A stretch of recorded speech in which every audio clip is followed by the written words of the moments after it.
Arizona, y es un honor para mí y muy grato tener la oportunidad esta noche de presentar a nuestra compatriota, la doctora, la abogada María Belén Albuja. La doctora Albuja es una prestigiosa abogada con una formación muy sólida. La inició en la Pontificia Universidad Católica del Ecuador. Allá obtuvo su título de Juris Doctor por los años 1998. Luego, en 2001, obtuvo su diploma en Derecho Internacional en la Universidad de Nottingham School of Law de, la, de Gran Bretaña. Ella continuó sus estudios y su formación en University of Denver, Stern College of Law. Obtuvo su Juris Doctor en mayo del 2009, siendo su énfasis en estudio comparativo de leyes americanas. Ejerce principalmente en el ámbito migratorio acá en los Estados Unidos, y mantiene también actividad legal, de asesoría legal en nuestro país, en el Ecuador. De manera que, sin más, dejo el micrófono y las cámaras a, a la doctora María Belén Albuja. Buenas noches, María Belén, bienvenida, muchas gracias. Buenas noches, encantada de estar con ustedes. Muy agradecida por la oportunidad, señor embajador. Mi nombre es María Belén Albuja, yo soy abogada de migración aquí con ejercicio profesional en Estados Unidos, básicamente en Colorado, donde me encuentro y desde donde les hablo el día de hoy. Pero como muchos de los que conocemos y los que estamos presentes el día de hoy, yo también soy inmigrante. Entonces creo que eso nos permite una coincidencia más tranquila para conversar un domingo en la noche, esperando que esta semana para todos sea magnífica. El señor embajador me ha dado la oportunidad de hablar con ustedes. Siempre es un gusto hablar con mis paisanos. Y lo que quiero es exponer de alguna manera las opciones migratorias que tenemos, que independientemente de quién es el presidente en el 2025, creo que el mensaje es, de nuevo, la ley no cambia de un día al otro. Segundo, creo que tenemos que siempre recordar que siendo inmigrantes, sea inmigrantes que ya tienen el gusto de ser residentes o ciudadanos o permiso de trabajo, o inmigrantes y familiares nuestros que no tienen documentos, que recordemos siempre que pese a que el sistema legal no es perfecto en los Estados Unidos, hay ciertos derechos que no nos pueden quitar. Entonces, este va a ser una revisión de las opciones legales que tenemos en los Estados Unidos, que repito, no van a cambiar debido a la nueva tendencia política que como cualquier presidente va a ejercer el presidente Trump. No quiero ser ingenua, pero también quiero ser franca en esta conversación de países sanos. Algunos de nosotros estamos nerviosas con el nuevo presidente, pero ya lo conocemos. Entonces, las retóricas y los alcances los vamos a ir viendo conforme pasan los meses, pero lo importante en este momento es saber qué derechos tenemos, una generalización de posibilidades migratorias y luego tomar paso, independientemente en donde ustedes estén. Por favor, recordar que es como, tal vez esto yo lo considero, me atrevería a decir que esto es como una agüita de manzanilla que me daba mi abuelita en Quito cuando yo me sentía mal. Esto es apenas un tecito de un agua de vieja, ¿sí? Aunque todos somos muy jóvenes. Realmente la solución de uno a uno va a ser en una consulta con un abogado que ejerza el derecho y que tenga la licencia, porque no podemos poner en las manos de personas inescrupulosas. Entonces, ya vamos a hablar del asunto, pero aquí en Estados Unidos se puede saber con facilidad si una persona realmente tiene el título de abogado o de doctor. Entonces, con esto, nuevamente agradecida con el embajador y su apertura para esta clase de eventos. Y no quiero que esto sea una conversación simplemente retórica o académica, sino que es importante consulta legal, pero haremos lo posible de conversar o contestar las preguntas generales. Embajador, solamente para estar a tonos a los tiempos, son las 7:15, entonces más o menos a qué hora sugeriría usted que comencemos a contestar las preguntas de manera general. Gracias, María Belén. Seguimos la organización de tu presentación como tú la hayas formulado. De manera que tú tienes la decisión respecto en qué momento responder las preguntas. En eso estamos a la guía tuya. Ok, entonces si les parece, vamos a hablar 20 minutos sobre estas slides informativos de distintos casos. Vuelvo, repito, esta es una agüita de vieja, ¿sí? Son información general. Lo que quiero es que todos sepan en dónde buscar información del gobierno. La página web, la única que recomiendo es la del gobierno, que tiene la ventaja de estar en español, es uscis.gov. uscis.gov. Y vamos a hablar del asunto durante nuestra conversación. Con eso, muy buenas noches a todos. Hablemos ahora sobre, vamos a ir por un recorrido de las visas. Y creo que vale la pena hablar primero sobre nuestros paisanos que han entrado por la frontera o de alguna manera están frente al Corte de Inmigración. Esos casos son bastante complejos, pero desde el punto de vista práctico, para mí es muy importante que ustedes sepan tres cosas. Los sistemas migratorios de Corte de Inmigración lamentablemente están saturados, lo cual implica en teoría que las notificaciones a Corte pueden tener problemas. Entonces, lo básico de los derechos y deberes que tenemos si estamos enfrentando a Corte de Inmigración es, por favor, estar pendientes de las fechas de las audiencias. Las Cortes de Migraciones no son lugares sin ley. Son lugares que nos va a causar nervios, pero tenemos que ir porque si no vamos, el efecto migratorio es sumamente negativo. En las cortes no hay detenciones, son bastante razonables y de hecho van a tener intérpretes. Entonces algunas personas van con abogados, otras sin abogados y los nervios no nos vamos a quitar, pero hay intérpretes y no hay detenciones. Las primeras cortes generalmente se piden a las familias que incluso vayan con los niños, solamente por logística, es la primera vez que nos presentamos. Y eso cambia de estado en estado. Pero después de que una persona tiene una corte o una segunda corte, ya la segunda y tercera corte ya solamente le pertenece a los adultos. Lo más importante es mantener informada a la corte y a ICE en dónde estamos viviendo. Porque de lo contrario estamos rompiendo las reglas y en ese momento ese desacato a la autoridad puede ser muy negativo para nosotros, especialmente porque en todas nuestras casitas viven gente buena que tal vez no tenga o sí tenga documentos y no queremos que nadie se asuste. Aunque nos dé nervios, es vital presentarse en corte. Otra cosa importante que quiero decirles es que hay tres tipos de cortes. La primera, donde vamos a hacer como una presentación al juez bien cortita, no nos vamos a demorar más que en entrar que en salir, y básicamente solo se va a confirmar los nombres y los datos generales. La segunda tipo de corte, y esas cortes se llaman masters, cuando ustedes vean en los documentos se llaman masters, son cortes preliminares.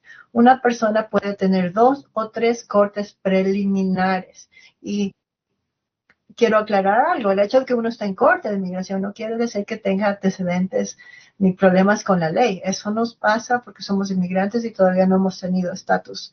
Y generalmente está pasando con toda la gente que está entrando por frontera. Lo más importante es que en las cortes preliminares se determine cuál es la defensa, o sea que la persona esté presentando un asilo, o sea que la persona está presentando otro tipo de defensa. Y luego, lo más importante es saber que la última corte, que se llama individual, esa es la corte más seria de todas. La corte individual es la final, donde solo va a estar el juez, el fiscal, el intérprete y nuestro abogado si es que lo tenemos. Lo más claro que se tiene que tener es que para esa corte se tiene que presentar todos los documentos unos 3 o 6 meses antes, dependiendo de su jurisdicción, y puede incluir una pelea muy dura, pero legalmente posible. Lamentablemente, en los casos de asilo, de cada 10 casos de asilo, solamente se aprueban 3, pero tenemos 2 opciones con las negativas. Una es acogernos a nuestro derecho de salir con salida voluntaria, con tranquilidad, despacio, de regreso a nuestro país en un tiempo razonable. La otra es seguir peleando en corte de apelaciones. Entonces, el mensaje de corte de migración es ir a corte aunque nos dé miedo, no va a haber detenciones. Segundo, mantener bien claro la dirección para que no haya pérdida de ninguna notificación. Y tercero, prepararse. Si es que no tienen un abogado que está a cargo del caso, mi recomendación es que por lo menos tengan 1 o 2 consultas antes de la audiencia final, o de lo posible, si es que es posible, consigan representación sin fines de lucro o privada antes de la audiencia final. Eso con respecto a Corte de Inmigración. Estamos por saber si es que van a moverse. En ese momento los tiempos de corte son imposibles de prever. Tenemos casos que están durando corte 10 años y otros 9 meses. Entonces, un poco depende de la logística, que no tiene lógica en el sistema de corte de migración. Y por eso, cuando ustedes conozcan amigos o familiares que lleguen el mismo día, seguramente los tiempos de proceso serán distintos. Ahora, mientras hablamos de corte de migración, hablemos de algo que se habla con normalidad últimamente, de la palabra asilo. El asilo se da de 2 categorías, y estoy hablándolo de manera muy, muy general. Las personas que hayan tenido la suerte de venir legalmente a los Estados Unidos con una visa de turista, con una visa de trabajo, o incluso haber cruzado la frontera sin ser detenidas, esas personas que no han tenido ningún contacto con la ley van a tener la posibilidad de presentar su caso de asilo en un periodo de 1 año de una manera un poco más amistosa. Esos casos se llaman asilos afirmativos. No es un caso contencioso, se va con un especialista, un oficial de asilo, y en ese momento los tiempos de espera, las entrevistas finales, es igualmente impredecible. Al otro lado de los asilos afirmativos, ustedes van a conocer muchos amigos de Venezuela, especialmente, que utilizaron el sistema de asilo cuando recién llegaron hace 5 o 7 años, que siguen esperando, y mientras eso ocurre pueden sacar un permiso de trabajo. La ley no puede cambiar, entonces si la persona tiene un caso de asilo, se mantiene, tienen que revisar el caso. El presidente lo que puede cambiar es asuntos de discreción, qué tan rápido se tienen las entrevistas, qué tan pronto se va a ejecutar el análisis del caso. Eso es lo que el presidente puede manejar, la logística administrativa. Ahora, ¿qué pasa con las personas que entran por fronteras? Estas personas también tienen el año para entregar el asilo. ¿Qué pasa en la una y la otra manera si es que no presentamos el asilo en 1 año? Lamentablemente perdemos los tiempos para aplicar para el asilo. Y por eso en la Corte de Inmigración especialmente es vital presentar lo mínimo del asilo si es que la persona cree que, y después de un análisis jurídico, que califica, porque el año no ocurre o no se retrasa porque las cortes se retrasan. El año ocurre y comienza a partir del momento en que cruzamos la frontera, aunque nos digan pase adelante. Entonces, eso es muy, muy, muy importante, porque si bien hay excepciones, y ahora yo sé que mucha gente está dedicada al TikTok, no es así. Esas excepciones son muy, muy escuetas y muy difíciles de lograr. Entonces, el año es muy importante para, por lo menos, no ser descalificado por ese dato específico jurídico. La diferencia entre asilo afirmativo y asilo frente a Corte de Migración es las oportunidades que tenemos de que sea revisado. Nuestros amigos que han tenido la ventaja de venir legalmente y entrar sin ninguna dificultad a los Estados Unidos, Ellos van a tener 3 posibles revisiones de asilo a nivel del oficial de asilo, que es el experto, después a nivel de Corte de Inmigración y luego de apelación. Lamentablemente, las personas que entran por frontera solo van a tener la posibilidad de 2 revisiones, Corte de Inmigración y luego apelación. Entonces, eso en el caso de asilo, le voy a pedir a Ricardo que me ayude con el tiempo porque no me quiero extender. El caso de asilo es un ejemplo cuando hablamos de 10 años, 3 años de espera. Muchos de nosotros estamos aquí en Estados Unidos sin tiempos específicos. Como migrante yo llegué hace 21 años y mi plan era quedarme 3 meses. Entonces no soy aquí, llegamos solo un ratito y nos quedamos y rápido pasa el tiempo. Y por eso, mientras más pasa el tiempo, es muy importante que debido a la crisis migratoria sepan que siempre se tiene que llamar a las autoridades si es que alguien es víctima de un crimen. Eso incluye, y obviamente no deseo que nadie sea víctima de un crimen, pero aunque creemos que en nuestros países estamos inseguros, lamentablemente en Estados Unidos también pasan cosas. Y esas cosas malas a veces pueden ayudar a los distintos casos para personas que todavía no tienen ningún tipo de estatus migratorios. Entonces, cuando ustedes escuchen o tengan dudas de llamar a la policía para enfrentar a alguien que se quiere pasar de agresivo con ustedes o algo ha pasado y necesita hacer una investigación, aunque tengamos miedo y aunque no tengamos estatus migratorio, es muy importante que recuerden que el gobierno de los Estados Unidos determinó una visa que se llama visa U, donde no se le da un beneficio de aplauso a la víctima.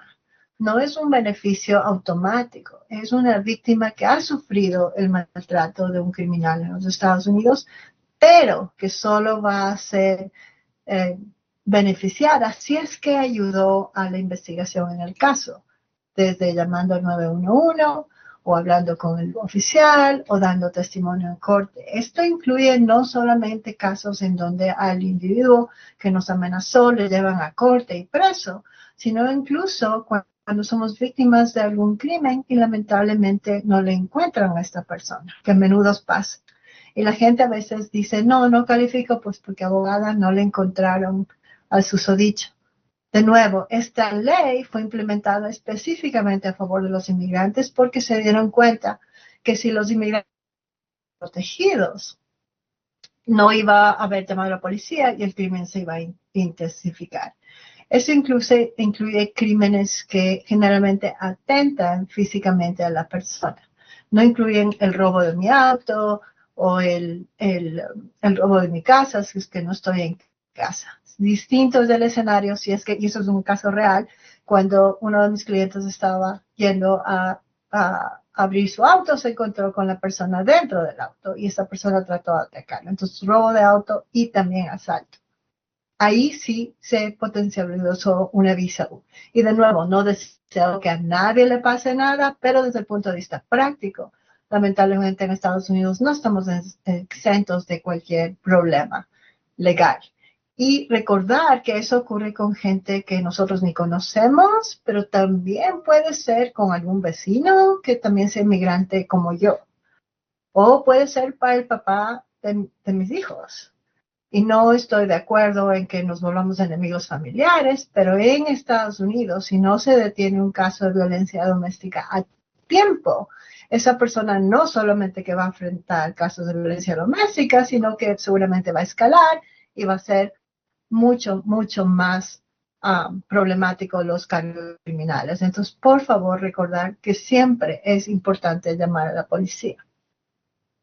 Seguimos con los tiempos que vivimos en los Estados Unidos. Mientras más tiempo estemos en Estados Unidos, más posibilidades tenemos de tener estos posibles beneficios. Pero tenemos que acordarnos también de cómo llegamos a Estados Unidos. ¿Qué está pasando en los Estados Unidos? Muchos de nuestros familiares y amigos llegan con los llamados coyotes o gente inescrupulosa que nos quitan los pasaportes o gente que nos dice que nos va a ayudar cuando llegamos y realmente es una especie de esclavitud laboral del 2024. Eso puede ser considerado una visa T. El problema con las visas T es que muy pocas personas dan esa denuncia, ¿no es cierto? Tenemos miedo, le debemos todavía el dinero al coyote, ellos saben dónde viven mis padres en Cuenca o tal vez en Manabí.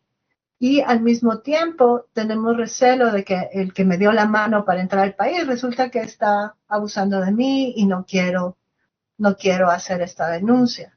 Lo bueno de las visas T, lo malo es que la gente no denuncia. Lo bueno de la visa T es que por medio de abogados de inmigración la denuncia no es directa, es el abogado el que hace la denuncia. Y obviamente toda esta información le sirve al gobierno de los Estados Unidos para encontrar a esas personas que están haciendo el tráfico de seres humanos un crimen mucho más productivo financieramente que incluso las drogas. Entonces, por favor, si es que ustedes saben de alguien que está en esos escenarios, no nos va a dar miedo, a todos nos va a dar miedo, pero es posible que la visa T nos permita algún auxilio.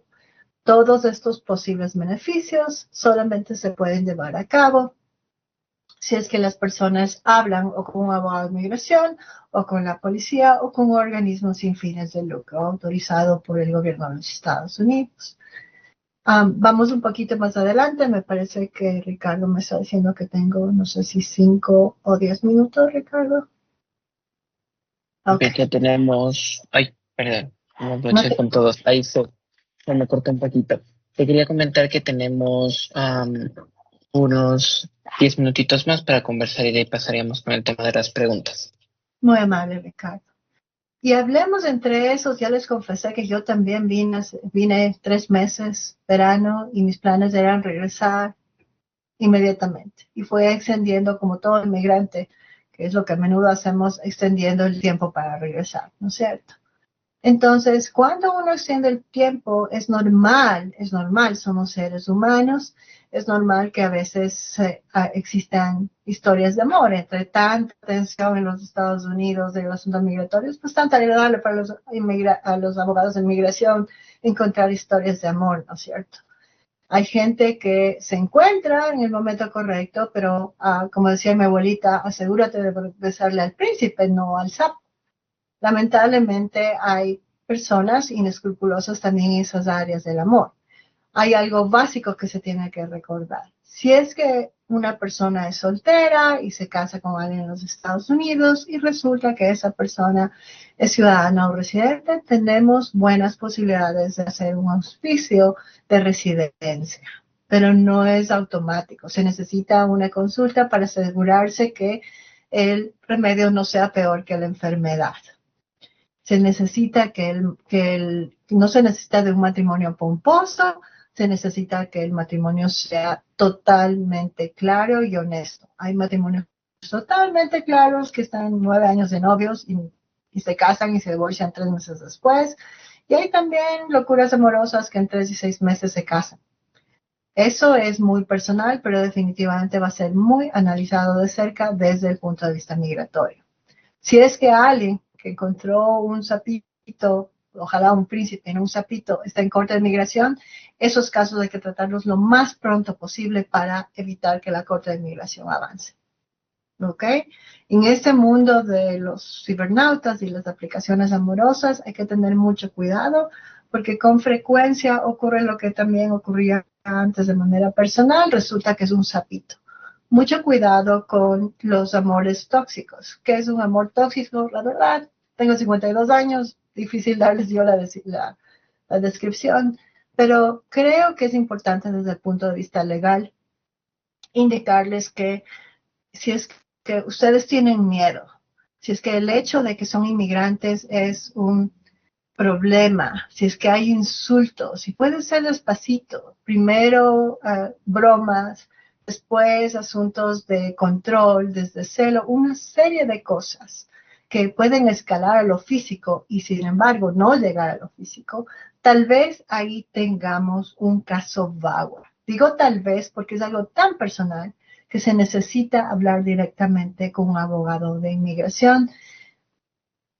Un poco difícil, ¿no? Nos enseñaron que la ropa sucia se lava en casa, pero es la única manera de saber si es que tengo un caso. Un mal matrimonio no es un bagua, pero un matrimonio donde pueda probar de buena fe que sí me enamoré, que sí me casé para estar toda la vida. Y ojo, si se casa para toda la vida, obviamente va a querer arreglar los documentos, no es nada malo, es normal. En ese momento es posible que tengamos un caso VAWA. Solamente hay que tener con mucho cuidado con los fraudes que se están cometiendo de esos casos, porque lamentablemente mucha gente ha mentido en esos casos y por eso la ley es mucho más estricta en los mismos. Y mientras hablamos de los asuntos del amor, recordar que en Estados Unidos existe una comunidad inmigrante que ha estado presa, ¿no es cierto?, más de 20 años, y entre esa comunidad inmigrante tenemos muchos amigos ecuatorianos y jovencitos que llegaron a la infancia. Entonces, si usted conoce a alguien, a un jovencito que tiene el permiso de trabajo, que es DACA, es muy importante que esos jovencitos no solamente renueven el permiso de trabajo, antes lo hacíamos cada 3 meses antes de que expire, el día de hoy estamos pidiendo a nuestros clientes que se haga 6 meses antes. No podemos predecir el futuro los abogados de migración, pero sabemos la historia. Y en la presidencia de Trump, Trump quitó 2 cosas. El TPS, ¿no es cierto?, de los centroamericanos y quitó DACA. Entonces, esperamos que no ataque a DACA inmediatamente.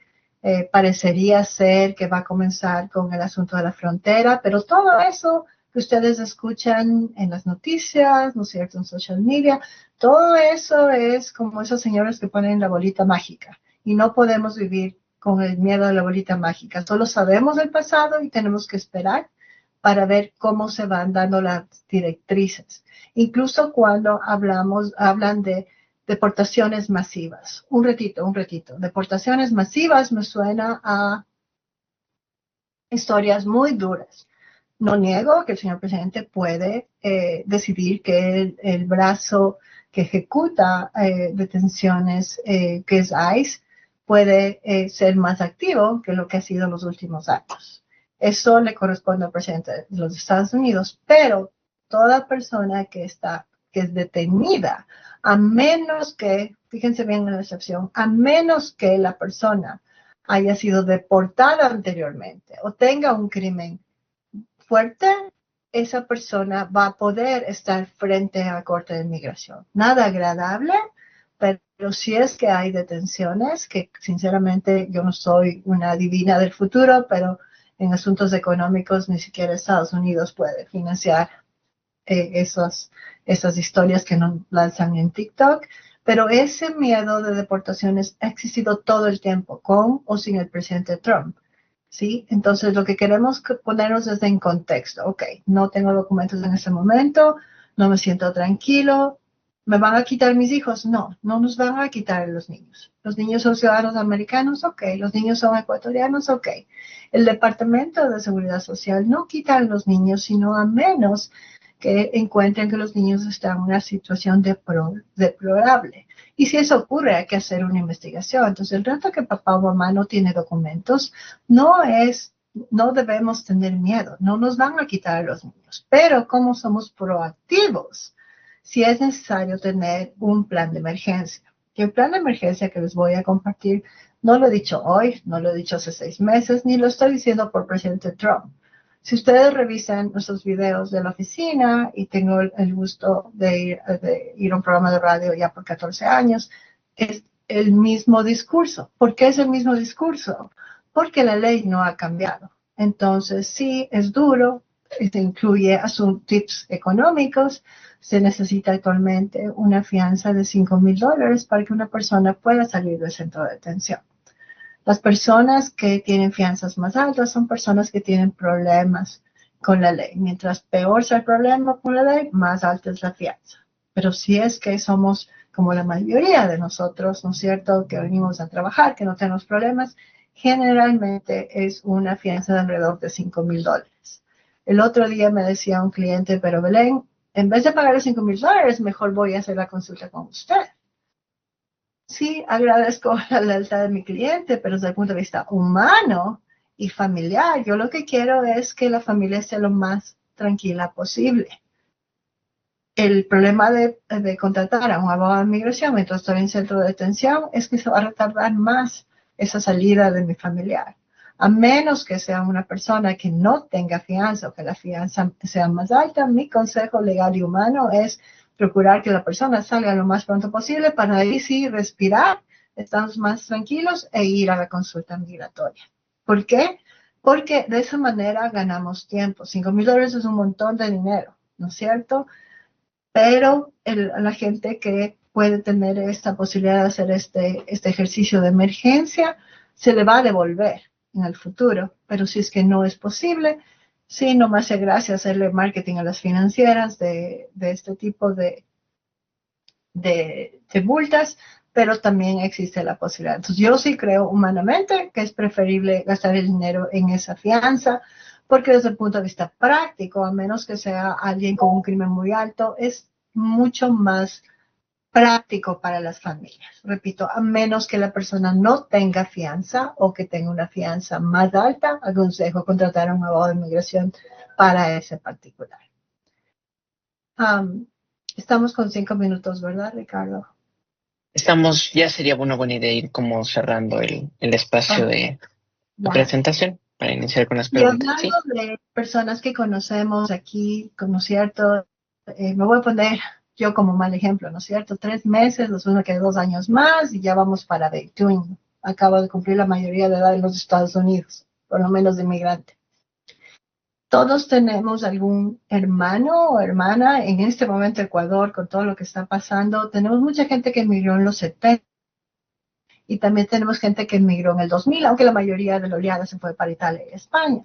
Si es que ustedes conocen a alguien que tenga un hermano o una hermana ciudadana de los Estados Unidos, por favor, pasarles la voz. No es mágico, no va a haber residencia en 6 meses, no van a venir en un año. Si ustedes no me ven hablando en este momento con mis hermanos aquí, es porque mis hermanos también están en línea esperando. No hay nadie que pueda hacer que esa línea sea rápida, ¿sí? Pero por lo menos podemos mandar esa petición lo más pronto posible. Las peticiones, los ciudadanos de los Estados Unidos pueden mandar peticiones a hermanos y hermanas. Lamentablemente los tiempos de espera son desastrosos. En este momento son 17 años, pero eso sí lo puede cambiar algún cambio en el sistema. Tal vez, no sé, tal vez el señor Trump nos sorprenda. Pero si no mandamos la petición, nunca vamos a estar en línea y las décadas pasan. Yo recomiendo eso incluso en casos de personas que están en corte de inmigración, porque nunca sabemos cómo nos va a afectar en positivo, pero no nos va a afectar en negativo. Si es que tenemos a alguien en Ecuador que tiene esta figura, no le va a afectar a la visa de turista, muy importante. Entonces los ciudadanos pueden pedir a los hermanos, a los pobres hermanos si les toca esperar 17 años. A los padres, uno espera entre 1 y 2 años dependiendo del proceso. A los esposos y a los hijos menores de 21 años, uno espera de 1 o 2 años dependiendo del proceso. Y también a los hijos solteros y casados con unas esperas, lamentablemente ahorita de más de una década. Pero de nuevo, si es que no mandamos a las peticiones, no pasa absolutamente nada. Por otro lado, todos los que son residentes legales, que hay varios ecuatorianos que todavía no optan por la doble nacionalidad, que gracias a Dios nuestro país nos permite, también pueden mandar peticiones, pero solamente a esposos, esposas, hijos, solteros. Entonces, ese es el límite. Finalmente, antes de dar apertura a las preguntas, algunos de nosotros vamos a conocer personas o amigos que tengan una relación con una persona que esté sirviendo a las Fuerzas Armadas en las distintas ramas. Esa posibilidad también puede ser ventajosa para conseguir por lo menos un permiso de trabajo o por lo menos tener otro beneficio. ¿Qué se necesita ahí? Relaciones familiares. Ahí otra vez estamos en el asunto del sapito y del príncipe, ¿no?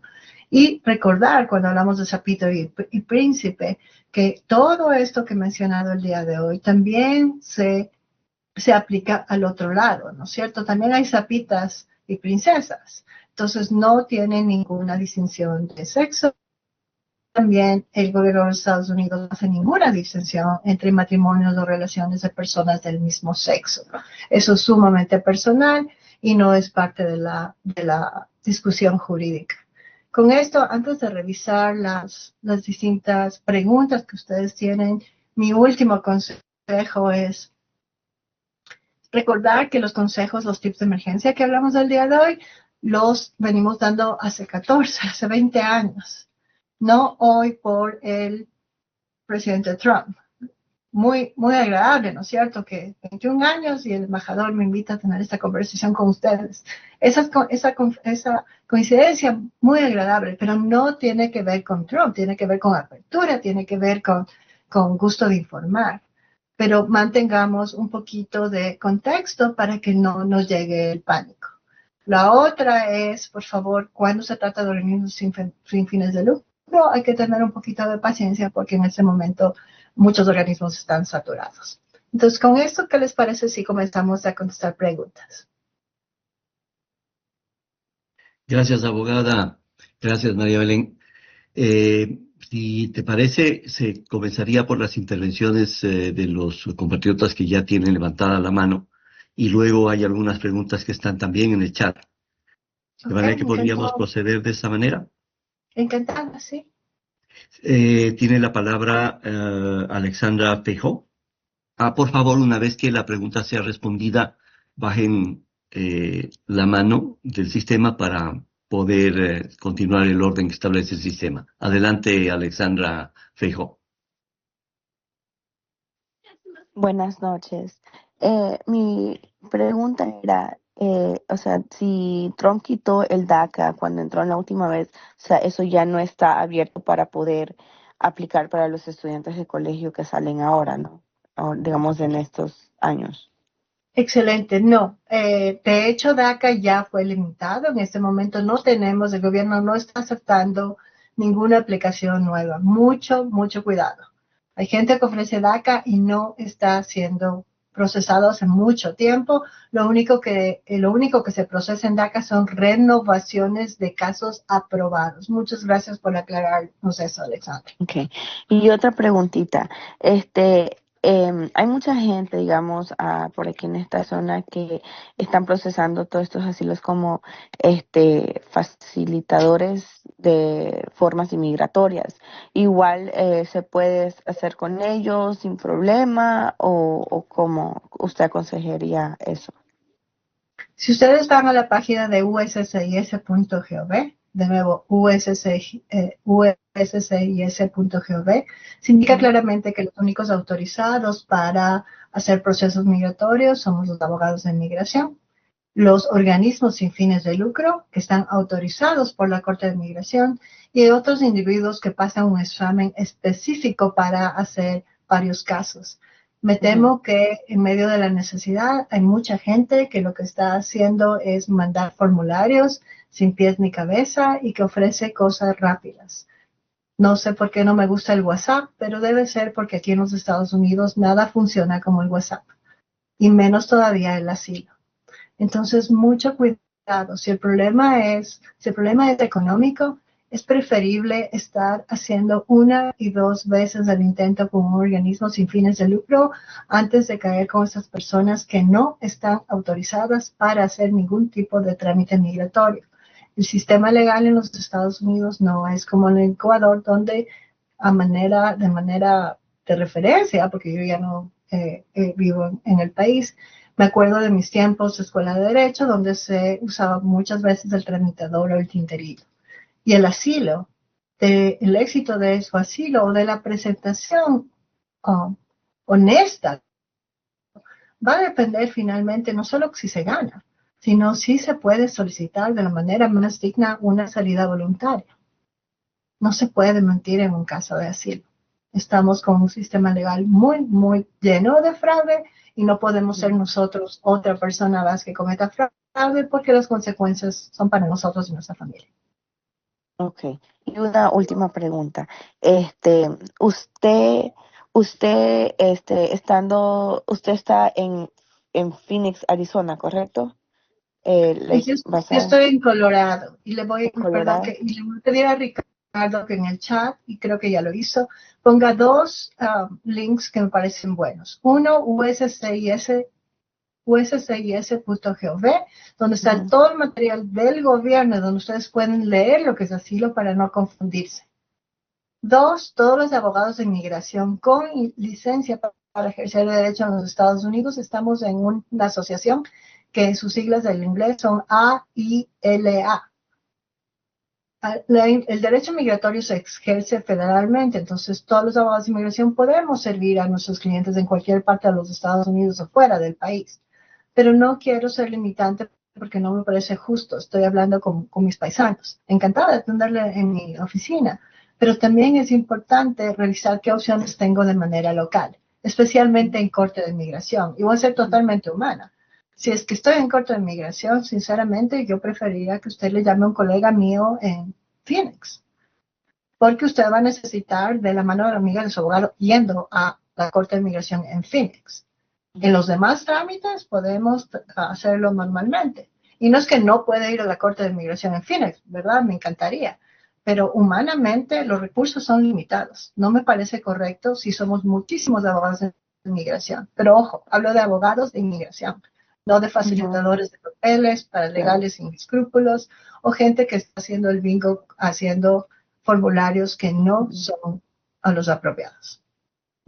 Sí, porque nosotros tenemos dos parientes en detenciones de inmigración, uno en New México y uno en Texas, pero ya nos ha pasado de que casi caemos en lo que nosotros sentíamos en una estafa de un abogado, de una abogada que supuestamente había metido carpeta, que los estaba representando, pero después nos enteramos que ella nunca apareció en las cortes, y primera audiencia dentro de la detención usualmente la hacen los inmates solos. Entonces ella nos estaba pidiendo casi $3,000 por cada uno, pero si usted es abogada aquí en los Estados Unidos, no sé si podríamos tener su contacto para poder, o sea, seguramente, o sea, con más confianza poder, o sea, saber que es algo más, no sé, like legal o no sé cómo explicarlo, like. Yo le agradezco su honestidad y me gusta contestar eso de manera general. Si tengo yo un familiar en Phoenix, en donde yo no, en Belén Aluja, yo no estoy personalmente, yo creería que es mejor contratar un abogado en Phoenix por asuntos de recursos y que sea abogado.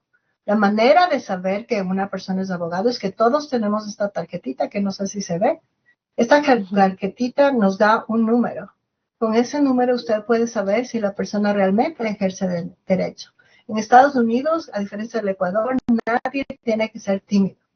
Y de nuevo, WhatsApps, pagos sin contrato, que no le den el número de la licencia para ejercer derecho, que no firmen los formularios, eso es una garantía de estafa.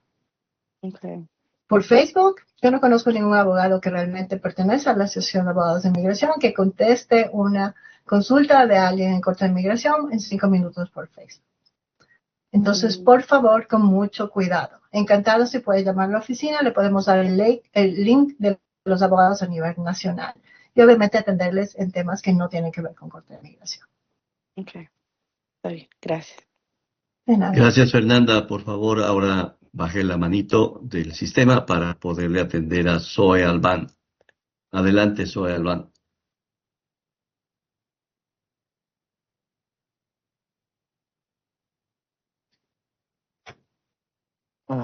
Estimado señor Albán, quería recordarle que su micrófono está apagado. No sé si nos puede ayudar habilitando. Perdón, ¿ahí me escucha? Muchísimas gracias. Sí. Perdón, gracias. Buenas noches, señor cónsul. Buenas noches, estimada Belén. Gracias por la oportunidad. Mi nombre es Javier Albán. El deseo de Albán es de mi hija que está en Ecuador. Tengo dos preguntas para la abogada. La primera es, yo tengo un caso de VAWA presentado ya. El año anterior me tomaron las huellas dactilares y este año hace 3 meses me llegó la prima facie. Entonces, con la prima facie, yo lo que hice es solicitar mi permiso ya de trabajo. Me dijo la persona que me ayudó que tal vez se demore de 3 a 6 meses, tal vez el otorgarme el permiso de trabajo ya, y que es muy bueno lo que me ha llegado a la prima facie. Pero me consulté si es que yo puedo, para acelerar el caso, porque deseo el próximo año ir a visitar a mis hijos de Ecuador, si es que yo puedo hacer el formulario I-907 para aceleramiento del proceso. en el caso de permiso de trabajo, y si este me llega, pues pedir lo que es el permiso de salida del país, ausentarme por 2 o 3 semanas. Y mi segunda consulta era si es que, como mi intención es salir del país, a Ecuador el próximo año, yo tengo mi novia que es americana y tenemos ya más o menos un año y medio y nos vamos a casar el próximo año. Entonces, de igual manera, yo sé que puedo tener unos 2 procesos de migración a la vez, pero si es que yo me caso con ella el próximo año en mayo, y si yo salgo del país, yo tengo que pedir el permiso migratorio, ¿es correcto? Y eso, y ahí tendría que solicitar mi esposa, que es americana, la unificación familiar, y yo esperar 1 o 2 años ahí en Ecuador. Es más o menos así. Señora, le agradezco mucho por su pregunta y su confianza. Lamentablemente no es un tema que yo pueda contestar en 5 minutos. El tema es su caso es bastante complejo. Le invito a llamarnos el día de mañana para una consulta. Pero le agradezco muchísimo su confianza porque me permite hacer varias aclaraciones. Las consultas lamentablemente no son para escuchar lo que queremos. A todos nos pasa lo mismo cuando vamos al médico. Y en asuntos migratorios pasa exactamente lo mismo. No quiero equivocarme con la persona que espero que sea abogado que está tratando su caso, pero mucho cuidado. El formulario que usted acaba de mencionar es un formulario que, como su nombre lo dice, permite un tratamiento expedito. Ese formulario solo se utiliza para casos de visas de no inmigrantes, visas de trabajo. Entonces, eso me preocupa mucho porque si cualquier persona paga un formulario de inmigración, va a estar feliz porque le va a llegar el recibo. Y eso es a menudo lo que hace la gente inescrupulosa. Entonces, el inmigrante está feliz porque el formulario tiene el nombre. Y lo que va a pasar después de unos meses es que le va a negar. Yo no recomiendo a nadie que salga de los Estados Unidos si tiene un trámite pendiente y si tiene dudas que la persona que le está atendiendo es un abogado de migración. En esos casos recomiendo una segunda opinión como los médicos. Si es que voy donde un médico que no me gusta, he estado 21 años en este país hasta el día de hoy, extraño a mi médico en Quito. Siempre voy, gracias a Dios, tengo la posibilidad de regresar y literalmente regreso a Quito para hacer mi consulta con mi médico, aunque ya no me puede atender aquí. A veces hay que invertir, sí, usted ya hizo una inversión, cualquiera está haciendo una inversión abogado, creo que vale la pena. Para que esa inversión valga la pena, es importante llevar la copia del expediente.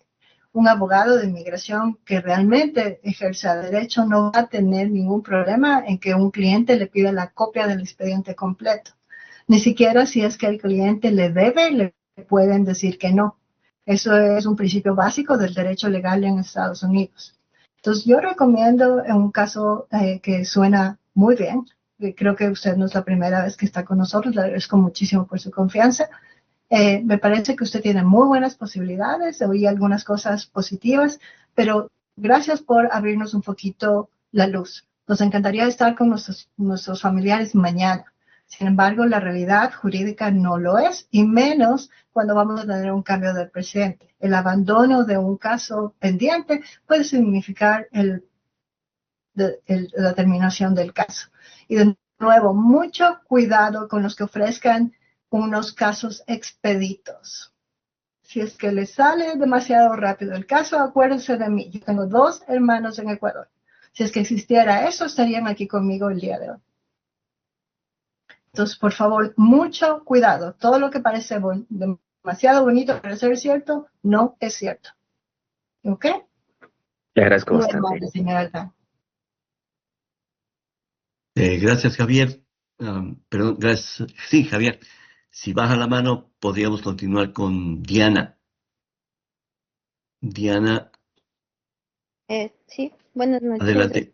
cónsul y abogada Belén. Bueno, mi pregunta es, yo entré por Carolina del Norte más o menos en marzo, entonces yo ya tenía igual mi primera fecha de corte y me presenté hace un mes más o menos, tuve la primera fecha. Fui allá y me dijeron que todavía mi fecha no estaba, no aparecía, pero yo en el sistema ya la tenía. Dijeron que no, que la fecha todavía tenía que esperar y que me iba a llegar a la dirección donde yo estoy viviendo. igual ya reviso en el sistema y me sale, se me abre lo que es el estado en estado de caso en UCIS, me sale información no encontrada y la demás, o sea, la demás de ahí, y ya se me queda ahí. Entonces, no sé cómo podría empezar con esto del trámite o qué debería ya empezar haciendo. Ok, Diana, entonces todavía está esperando la asignación de su fecha en Corte de Inmigración, ¿correcto? No ha ido a ninguna Ujú. audiencia y no se ha movido Sí, de... eso le digo. O sea, sí, ya fui, pero como le digo, me dijeron que nos dieron una lista. En esa lista estaban algunas personas que igual tenían la fecha, ella y ellos sí coincidían, pero estuvimos como dos personas que dijeron que nuestra fecha no sabían porque no estaban nuestros nombres y nos dijeron esperen que ya les ha de llegar a su corte. De ahí me he presentado en la otra que no es UCIS, ay, no me acuerdo el otro. con Bueno, ICE. eso, con ICE, me presenté con ICE porque me dijeron que ellos es como que le toman a ver si ustedes están en su misma dirección. Y bueno, con ellos sí he asistido igual a las cortes, me hacen firmar una hoja, de aquí me dieron para otro año, creo que es para igual para marzo, abril, para abril más o menos que otra vez tengo que ir a UCI. Y gracias a Ay, Diana con su historia, permítame un ratito.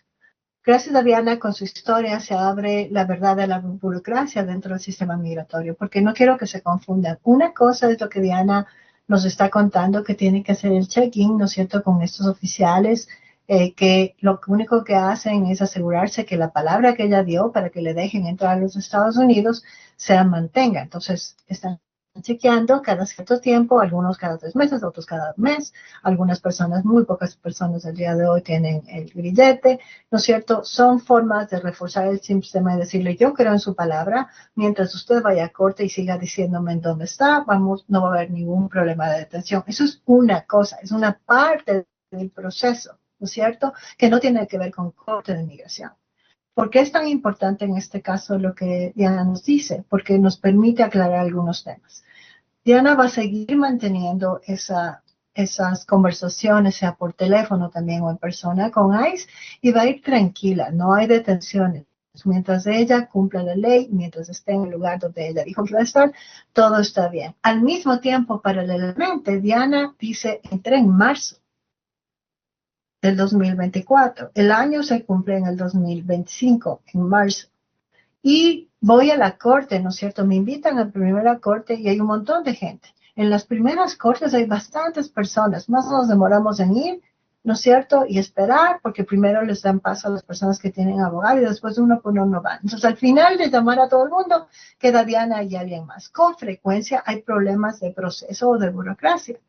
Y en ese momento hay un principio básico en Estados Unidos que es legal y ahí nos toca a nosotros tenemos el poder o tenemos no poder, sino el deber de probar las cosas.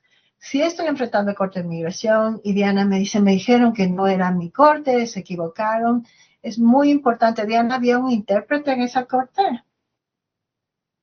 sí, bueno, le ¿Se llamaron toma por noche? teléfono. Sí, le llamaron por teléfono y él me iba traduciendo. Okay, o sea que en medio de todos los nervios, si fueron razonables, no nos invitan a tomar café, pero por lo menos son razonables. No son normal, simplemente nos hicieron, bueno, ahí nos revisaron las cosas, no nos dijeron como que, no, de aquí te coges y te regresamos, no, nada de eso. Simplemente nos hicieron entrar, dijeron revisen, en esa hoja que está ahí, revisen si está su nombre, si está su nombre, ingresen ahí como dice la corte, había mucha gente, pero eso le digo, mi nombre no estaba, y luego ya en el sistema ya se me borró la fecha que yo tenía y ahorita ya me sale sin información.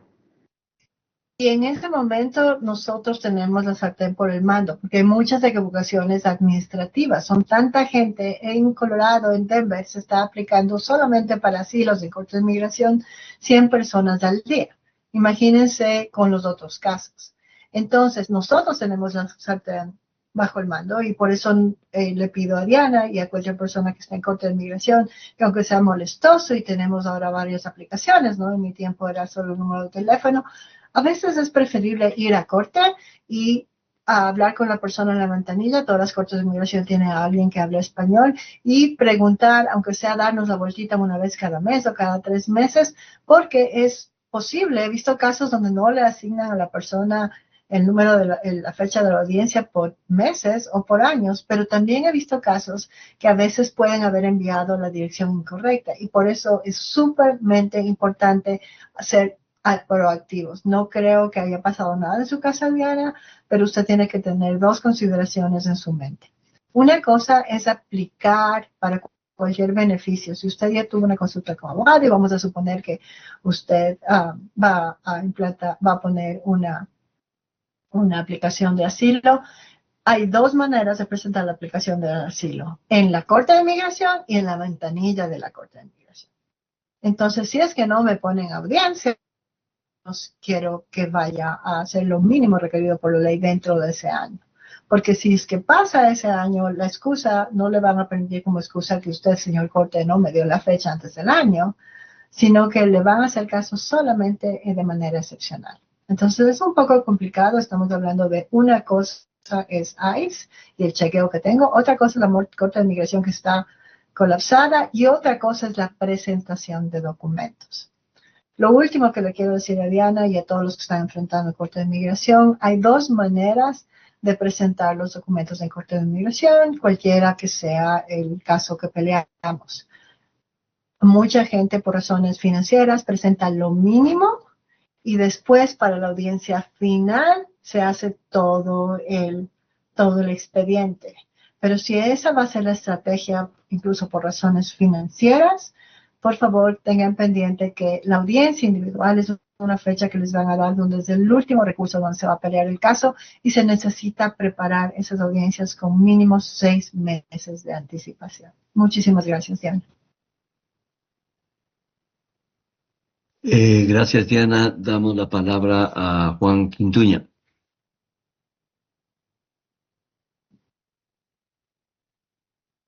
Sí, buenas noches, abogada. ¿Me escucha? Sí, gracias, señor Sí, Quintuña. buenas noches, abogada. Una pregunta.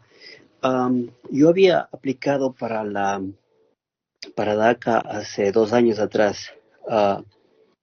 Justamente en el tiempo que yo había aplicado, un poco más adelante,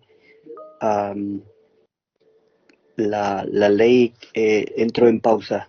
Solo aceptaban las aplicaciones, pero todavía no se procesaba. ¿Por qué? Porque había un retraso enorme. Desde ahí para adelante mi abogada me ha dicho que tengo que esperar porque siempre estamos en estos tiempos y el presidente está cambiando y todo eso va a cambiar. Hasta el día de hoy mi abogada me ha dicho que tengo que esperar porque no se sabe qué va a hacer. Usted dijo algo al respecto hace unos minutos. Me gustaría saber qué van a hacer, qué va a pasar con las aplicaciones que ya se envió, porque mi caso está yo tengo el número que apliqué y no sé qué es lo que va a pasar hasta el día de hoy. Y creo que estamos hablando de hace más de 2 años. Hablemos de nuevo sobre DACA. En este momento, muchísimas gracias por la pregunta, eso nos permite aclarar. Los jovencitos llegados a la infancia a los Estados Unidos no son los jovencitos de los niños que llegan el día de hoy. Muy, muy importante. Discúlpeme la pregunta, señor. ¿Qué edad tiene en este momento? Justamente yo llegué en el 2001. En ese tiempo yo tenía 16 años. De ahí para adelante, por aquí y razón no había aplicado temprano. Justamente apliqué hace 2 años atrás, 3 años, sí, 3 años atrás. Más de 2 años. Hasta el día de hoy. Sí, justamente ahora tengo 40 años y como el abogado me dijo que yo sí califico, entonces por eso yo pude conseguir los papeles rápidamente y apliqué, pero desafortunadamente el caso está abierto, pero no se sabe cuál es el final. Ok, entonces eso es muy importante, porque no quiero que haya estafas. El Señor nos dice, yo llegué a la infancia, que es la definición de DACA en los Estados Unidos, alguien que entró menor de edad antes de junio 15 del 2012. Por eso es que el Señor califica, ¿no es cierto? El Señor ya tiene 40 años y jurídicamente cumple todos los requisitos de DACA, pero entró antes del 2012. Todos los niños y los jovencitos que están llegando lamentablemente no califican, o aquellos ya adultos que entraron el julio 16 del 2012, lamentablemente no califican. Entonces, muchas gracias porque nos ayuda a que no haya robos. Ahora, él también nos dice, mire, yo me demoré a aplicar DACA, entonces apliqué luego, ¿no es cierto? A veces por circunstancias personales la gente ha decidido aplicar luego. Es lo que realmente seguíamos haciendo DACA, se seguía renovando, se abrió la posibilidad de hacer nuevos DACAs hace más de 3 años, cuando nuestro amigo ecuatoriano parece que aplicó, y en ese momento le llegó el recibo. Y fíjense que hasta el día de hoy han pasado más de 2 años y no le llega nada, ni la aprobación ni la negativa. Eso obedece a que en la presidencia de Trump, el presidente Trump retiró DACA. ¿Por qué? Porque DACA es algo discrecional, no es ley. La visa U, el VAWA, ajuste de estado, todo eso es ley. Pero lo que nos dan como TPS es el presidente que tiene el poder de darlo o quitarlo. Entonces llega el señor Trump y nos quita DACA. Y el señor ya había enviado su DACA. Y en ese momento, porque este país, el sistema jurídico, permite mandar demandas como estados en contra de lo que es el presidente, comienza una serie de demandas en contra del presidente que hasta el día de hoy no se define. Todavía estamos en cortes federales y eso desde el punto de vista práctico ha generado lo que dije en un principio. Si es que ya tiene el permiso de trabajo, por favor renovar 6 meses antes y tener una consulta migratoria para ver si es que tiene otra opción aparte de DACA. Pero repito, no puedo predecir el futuro, a lo mejor nos da alguna sorpresa el presidente Trump. Ahora, el señor me dice, yo tengo aquí y la abogada le dijo lo correcto es exactamente que lamentablemente no hay nada que hacer, tenemos que esperar. Si usted va a la página web que yo le di, uscis.gov, no solamente va a ver DACA, sino va a ver el historial histórico de lo que está pasando y va a ver que la fecha en que se hizo eso fue octubre 14 del 2022. Ahora, ¿eso qué significa jurídicamente? Terrible, solo tenemos el recibo. Pero usted tiene 40 años. No es una conversación para ahorita, pero ahí hay que ver qué ha pasado estos 40 años. ¿No es cierto? ¿Estará casado, soltero, enamorado? A lo mejor tuvo algún problema en algún momento. No, las consultas no es para que nos digan lo que queremos oír, pero creo que es un buen momento para tener una consulta y ver si es que tiene alguna opción migratoria. Cuando exista una decisión con respecto a este asunto de DACA que quedó detenido en octubre 14 del 2022, en ese momento las cortes nos dirán si es que van a procesar o no los casos. La corte decidió que solamente se sigan renovando permisos de trabajos aprobados y que los demás casos queden en pendientes. Le ordenó a USCIS que no apruebe ni niegue esos casos. Por eso no he recibido noticias. Ánimo, a lo mejor tiene algún caso accesorio. Ok, gracias. De nada. Gracias, señor Quintuña. Ahora damos paso a Miguel. Puede bajar la mano, señor Quintuña, de manera que pueda proseguir, señor Miguel. ¿Cómo están? Muy buenas noches, abogada Belén. Buenas noches. Bueno, quisiera exponer mi caso y pues luego que de pronto usted me pueda sugerir algo.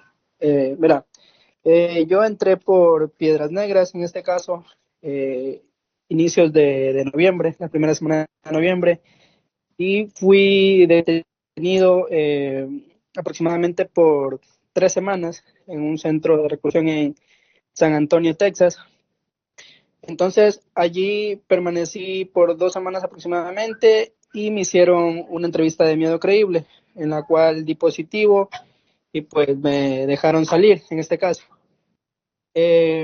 A la semana próxima ya me dieron la orden de salida, me dieron el positivo y me liberaron prácticamente.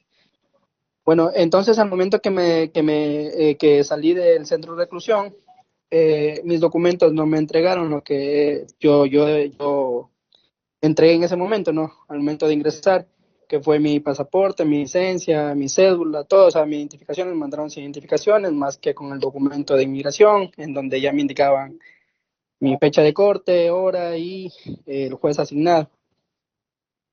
Entonces, no sé si de pronto, pues yo escuché acerca de la visa T que usted mencionó. No sé si de pronto yo pueda aplicar en ese caso, la verdad, no denuncié, no di a conocer en ningún lugar acá, pero eso me pasó. No me entregaron ningún documento de los que yo entregué en su momento.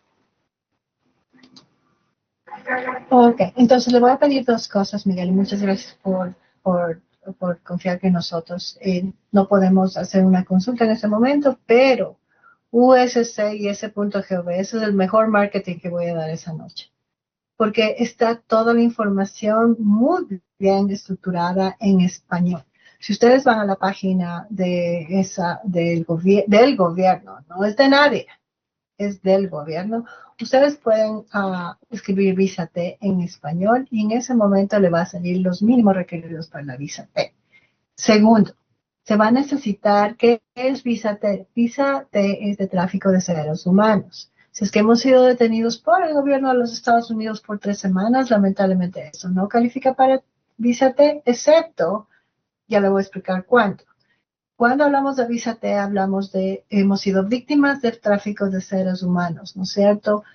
Por parte de un coyote, por parte de la persona que nos da la bienvenida, entre comillas, en Estados Unidos.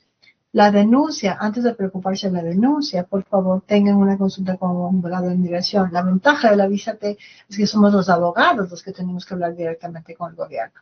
Porque a menudo la visa T se refiere a personas recién llegadas que tienen mucho miedo. Ojo, ninguna de estas visas son mágicas. Ninguna de estas visas tienen lo que, ¿no es cierto?, el señor Albán gentilmente nos avisó, estos trámites expeditos. No hay ningún abogado de inmigración, ningún organismo sin fines de lucro que le conocen a alguien para hacer estos trámites expeditos. Lamentablemente se genera todo un proceso. Ahora, hablemos de lo que pasa en los centros de detención, que a menudo se pierden. Si es que una persona está detenida en un centro de detención y ha sufrido maltrato en el centro de detención, abuso físico, una vez que haya salido, hay como solicitar un reporte policial, hay como hacer la denuncia. Ojo, mientras más pronto la denuncia, mejor. Tenemos mucho miedo desde el gobierno de los Estados Unidos, definitivamente, siempre nos va a dar miedo. Pero eso no va a afectar su trámite migratorio, sino en positivo si en realidad existe un crimen.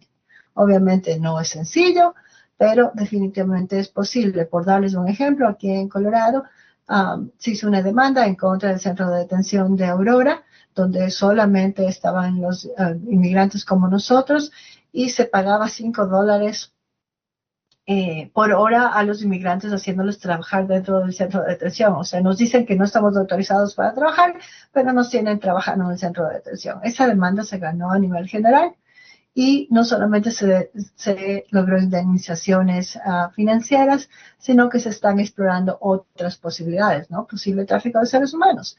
No sabemos, son todavía principios del desarrollo de lo que es un tráfico de seres humanos, pero si la gente no hace la denuncia, si no hace las canalizaciones correspondientes, no va a suceder algo positivo en su caso.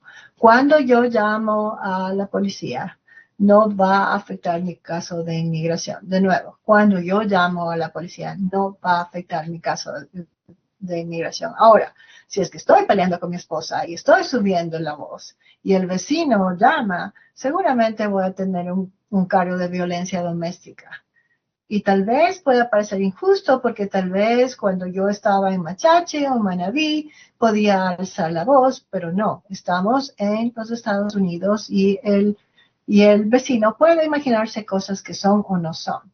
Y si encima más se llega a un asunto físico, en ese momento eso va a afectar todavía más al proceso de migración porque hablamos de las fianzas, ¿no es cierto? No solamente que va a tener más problemas, menos posibilidades, sino también que enfrentar la justicia criminal que es distinta a la migratoria. Entonces, le deseo lo mejor del mundo. Espero que esto te haya ayudado un poquito.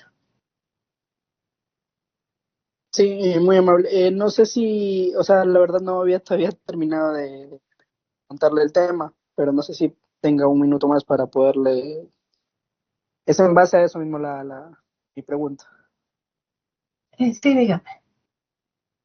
Mira, yo ya en lo que llevo de este tiempo, que son aproximadamente 10 meses acá, yo pues ya me he dedicado a hacer el tema de documentaciones y ya tengo pues gracias a Dios mi permiso de trabajo, que no sé qué tan bueno o malo en realidad sea.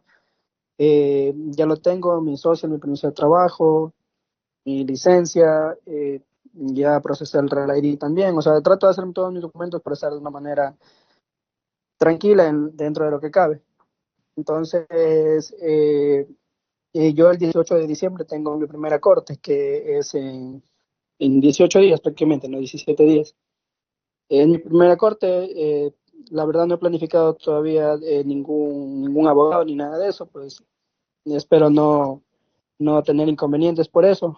Me voy a presentar solo. No sé de pronto usted qué sugerencia puede darme, porque no estuve al principio de la reunión. No sé si es que explicó ya ese tema para las personas que tienen su primera corte.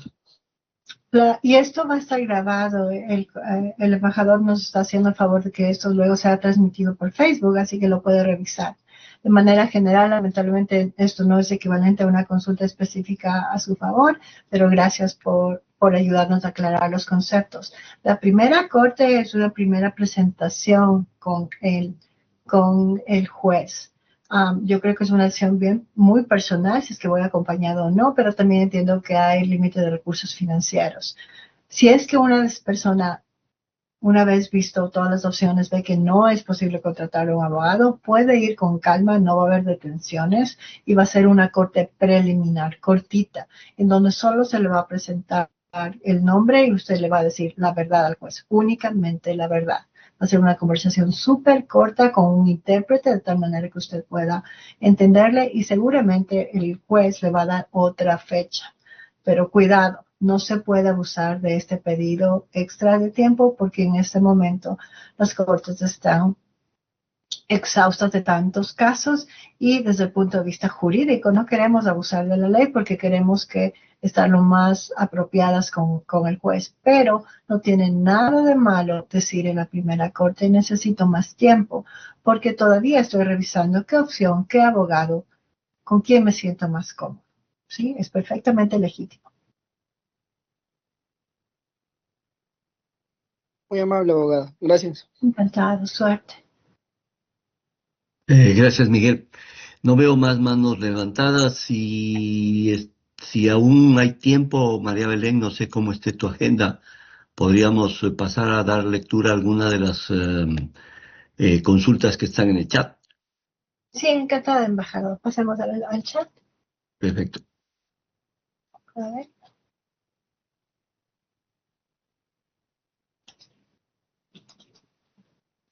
Debo confesar, show conversation. Ok. Perfecto. Ricardo, ¿las lees tú las preguntas o me ayudas con eso o quieres que las lea yo? Y con gusto, no se preocupe, muchas gracias. Señor embajador, yo me haría, digamos, Gracias. les ayudo con la lectura. Ok. La primera es del señor Ordóñez, que nos dice, les voy a leer todo el comentario. Buenas noches, muchas gracias de antemano por la información que nos han compartido. Abogada, en el no consigo un abogado en la lista que me dieron. Yo vine con mi esposa y una hijita de 6 años y mi corte es en marzo. Al momento de entrar me dieron corte y me dijeron que no es nada bueno, que es para deportarlos más fácil porque no tenemos ningún amparo en el libro migratorio. En enero me toca presentarme a ICE y tengo miedo de que me deporte. Ok, no le voy a poder quitar el miedo, pero tenemos que ser realistas. Estamos frente a corte de migración. Si es que no vamos a corte, vamos a tener más miedo, porque ese rato el nombre suyo y de la persona que le acompaña, incluso de la niñita, va a ir a una lista que se llama, y es un poquito raro, ¿no? El sistema migratorio. No voy, me invitan a la corte y tengo mucho miedo, y nosotros nos entendemos, somos inmigrantes. Obviamente me da miedo, pero ahí hay que escoger entre el miedo que sea menos consecuencia negativa para la familia. Las cortes son muy razonables, ¿sí? No son perfectas, no nos van a dar cafecito, pero no va a ser algo de detención. El problema es que si una persona no se presenta a corte, no van a tener nada que hacer, sino que es automático, se genera un documento que dice deportado en ausencia. Y ese momento, ese nombre pasa a una lista de personas que están bajo el régimen de ICE, que es el que se encarga de ejecutar las detenciones. No podemos poner más miedo al miedo que existe. No le voy a quitar el miedo, pero necesita ir a corte. Los comentarios humanos que cualquier persona le haya hecho después de la entrevista del miedo creíble, déjeme traducirlos a comentarios legales. Una entrevista de miedo creíble no es una aprobación de asilo, totalmente de acuerdo, pero es la primera parte hasta que usted pueda ir a la corte. Segundo comentario legal. Sí, es verdad, ¿no es cierto? El trabajo del fiscal es tratar de deportarnos a los que no tenemos, ¿no es cierto?, documentos. Pero en medio de todo este bajaje legal existe un orden. Una corte preliminar no implica una deportación. Los únicos que pueden ser susceptibles de detención son aquellas personas que fueron deportadas en ausencia anteriormente o deportadas hace mucho tiempo en frontera o esa clase de casos. Si usted ha entrado pasado el miedo creíble, le pueden hacer muchos comentarios y estadísticamente, yo también le dije, de cada 10 casos de asilo se ganan 8. Pero eso no quiere decir que no existe un orden. Que el orden no siempre es el que queremos. Hay personas que estamos esperando una corte final en 10 años y todavía no nos asignan la fecha. Y otras personas que lamentablemente les han asignado la fecha muy pronto, 9 meses, un año. Pero no va a ser inmediato. Va a su primera corte. Si es que va solo, ¿no es cierto?, sin abogado, le van a dar otra fecha. Segunda vez.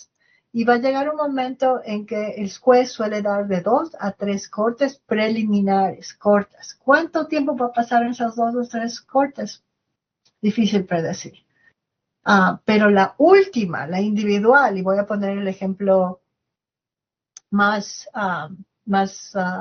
abandonado, ¿no es cierto? Si una persona decide enfrentar su caso de asilo solito en su audiencia individual, va a tener la posibilidad de dar su testimonio, el juez le va a escuchar, el fiscal le va a hacer preguntas y en ese momento se va a hacer la sentencia o le van a mandar por correo la sentencia. Si le dicen en ese momento, no le van a detener. Lo que va a pasar es que dependiendo de su caso, de manera general, es muy posible, dependiendo de cuándo entró por la frontera, que le den tiempo para salir por sus propios medios del país. Entonces, sí, no es nada agradable. Si hay un momento que, como en todo caso legal, a veces se gana, a veces se pierde, pero si usted no va a ICE o no va a la corte, va a estar en una peor situación que la que está en este momento. El miedo no va a desaparecer, pero lo seguro que después de que vaya a corte va a respirar un poquito. ¿Ok? Muchas ¿Qué gracias. Tenemos la pregunta del señor Ángel Murillo. Estoy buscando opciones legales para emigrar a los Estados Unidos. Recomendaciones. No sé dónde empezar. Tengo una visa de turismo con vigencia hasta el 2032. Muchas gracias. De nuevo, mucho cuidado con la mala información. Estoy con una visa de turista. La visa de turista solo nos da un tiempo temporal para los Estados Unidos y mis paisanos me dicen, Belén, no hay problema porque mi visa expira en el 2031. No, el momento que nos quedamos más del tiempo permitido, esa visa ya no nos ampara. Si es que usted todavía está dentro del permiso de la visa de turista, usted puede tener reuniones legítimas con abogados o con posibles empleadores, pero yo antes de tomar la decisión de que se quede sin documentos, por lo menos tendría una consulta. Conozco mucha gente y yo sirvo a gente que no tiene documentos, pero actualmente con todo lo que se nos viene, especialmente los recién llegados, creo que hay que pensarlo 2 veces antes de tomar esa decisión. Es que ya estamos aquí, vamos a enfrentarlo y de la mejor manera.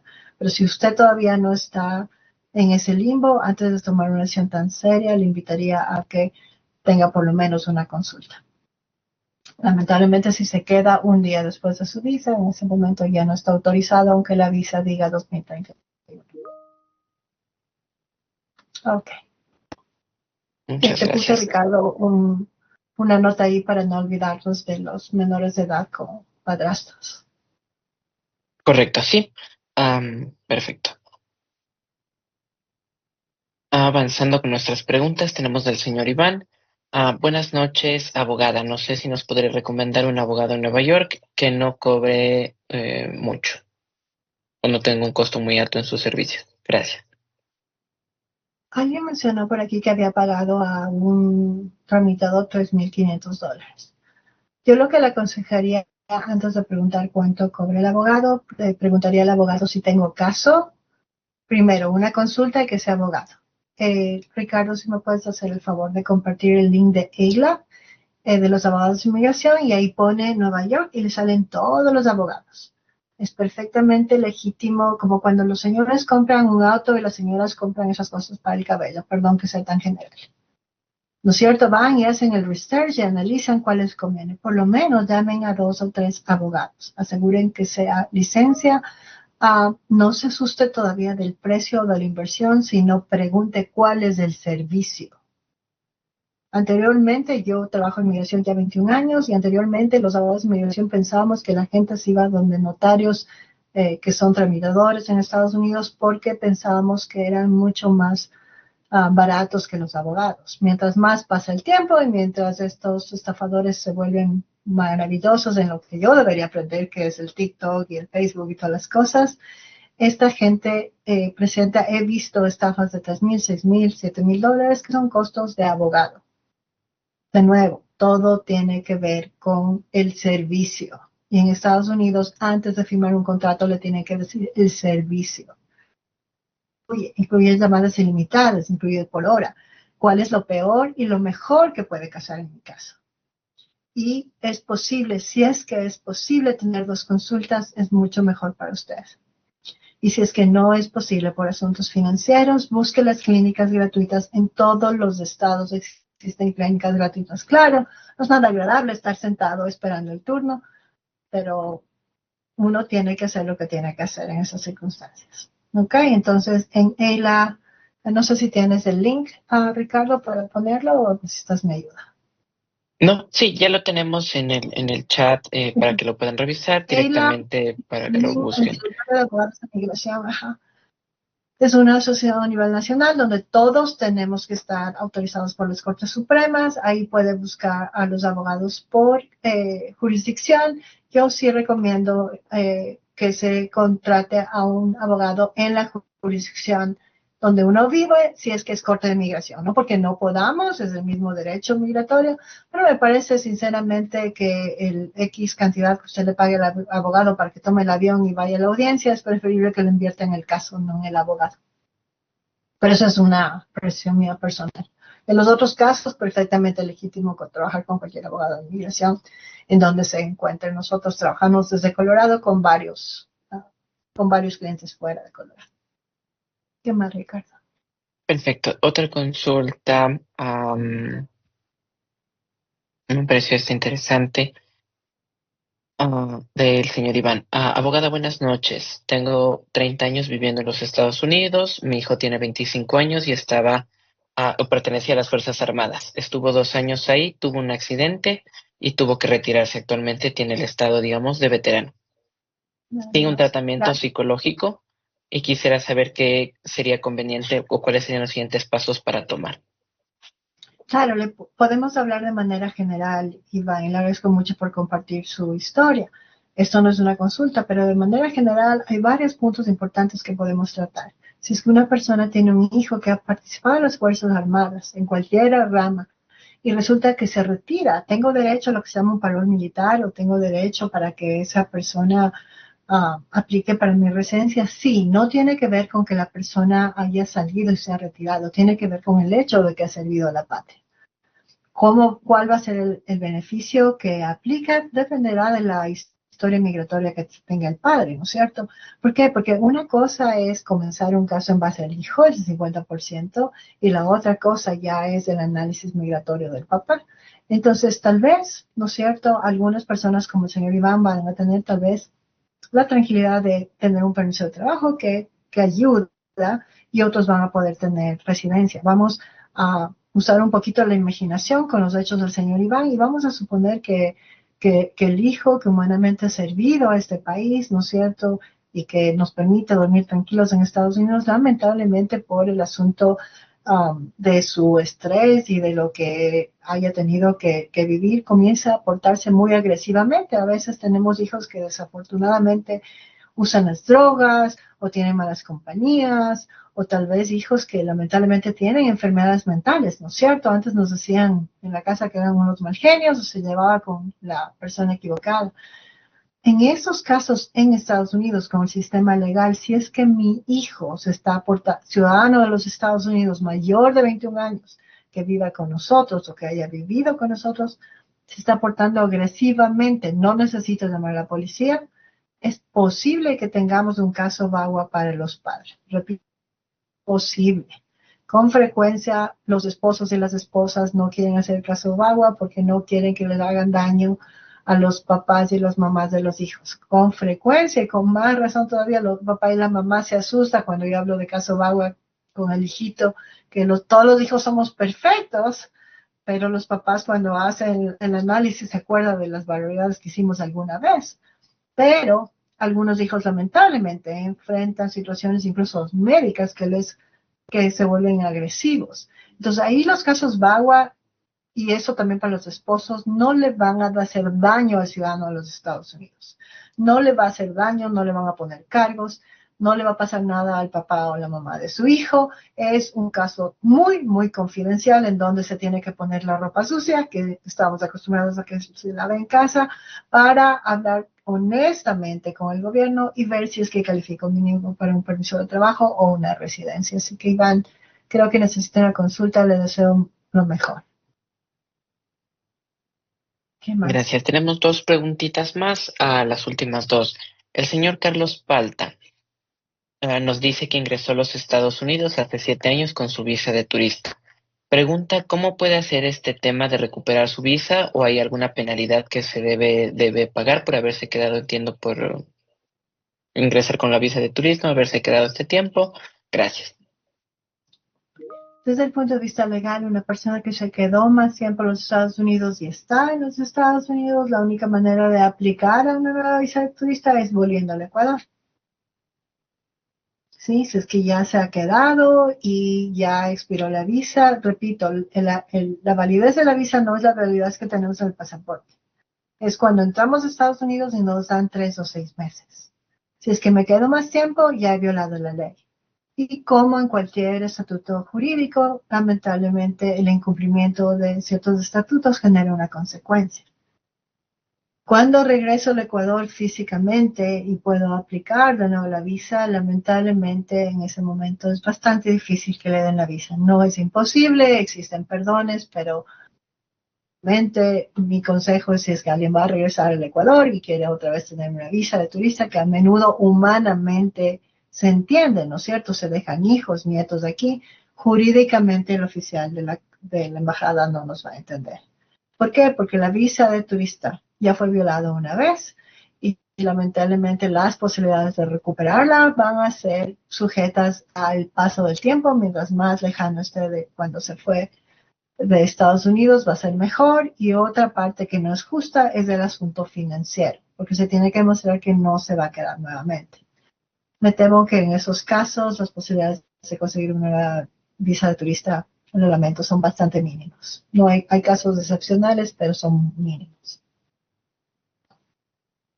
Muchas gracias. Tenemos también una pregunta. Perdón, Ricardo. No te preocupes.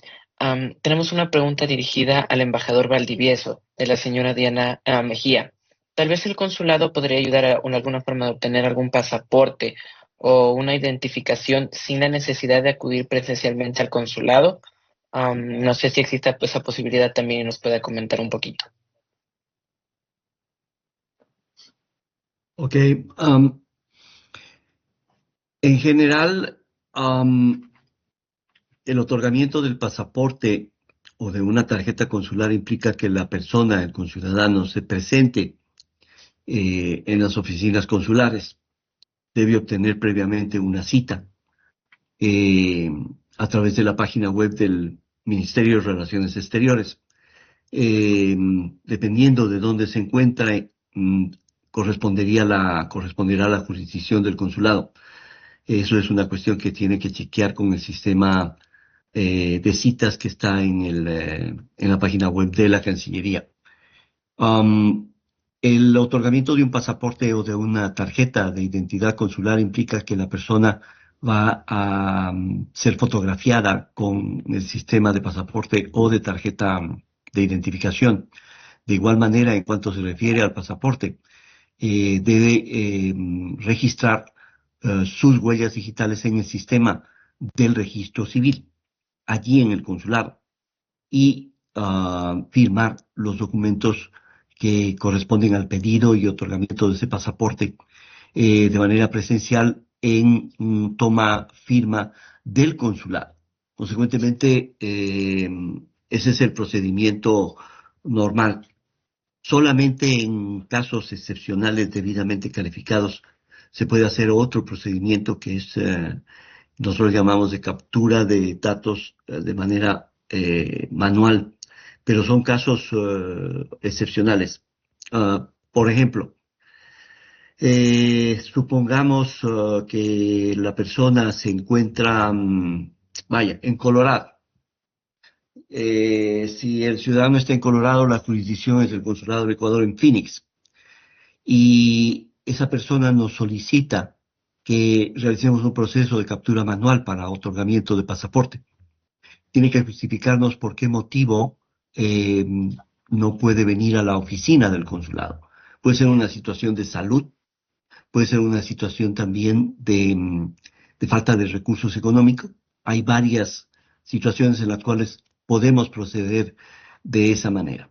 Pero en general es requerida la presencia del conciudadano ante el consulado para efectuar ese proceso. Es lo que le puedo responder. Muchas gracias, embajador.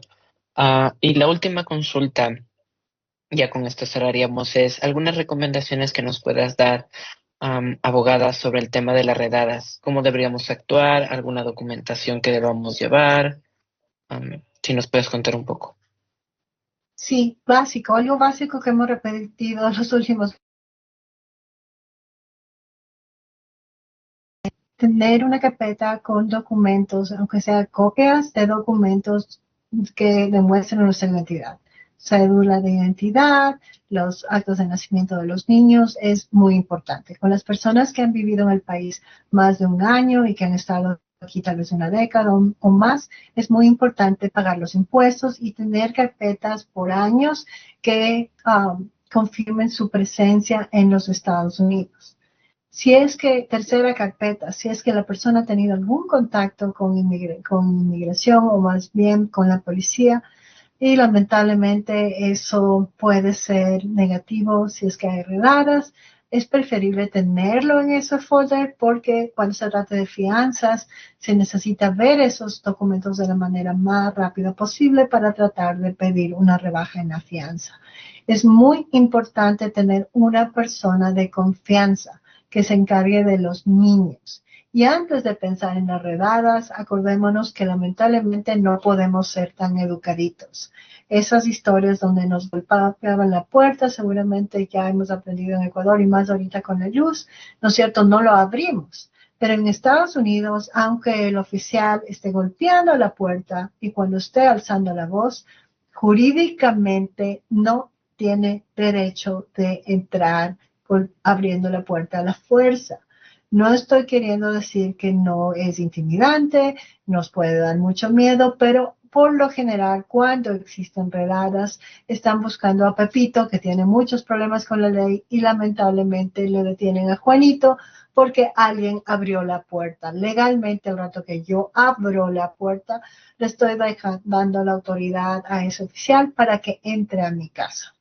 Entonces, mucho cuidado con los niños, que lamentablemente es una pena tener que decir eso, pero los niños no tienen que estar de ninguna manera educaditos. Ellos no tienen que abrir la puerta. Si es que ustedes están en una redada en un lugar donde es su propiedad, aunque sea rentado, no tiene usted la obligación de abrir la puerta, excepto cuando ese oficial deslice debajo de la puerta un documento donde sea autorizado por un juez. Desde el punto de vista práctico, en muy pocas ocasiones un juez da ese tipo de permisos. La mayoría de veces los oficiales entran a las casas de las personas por esta reacción humana de abrir la puerta para que no sigan golpeando. Entonces, eso es algo básico, pero vale la pena tenerlo. Los $5,000 por una posible fianza, una persona que se encargue de los niños si es que un papá o una mamá es detenido.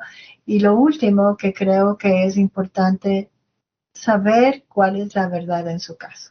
Aunque sea duro, si es que una persona no tiene posibilidades en el caso, es preferible saberlo para que aunque sea decida qué hacer, cómo canalizar esos ahorros o ese trabajo tan duro que está teniendo. ¿No es cierto? Es muy duro ser inmigrante y es importante saber si tengo caso o no. Segundo, si es que tengo un caso, verificar, por favor, que en realidad estoy trabajando con un abogado de inmigración con licencia.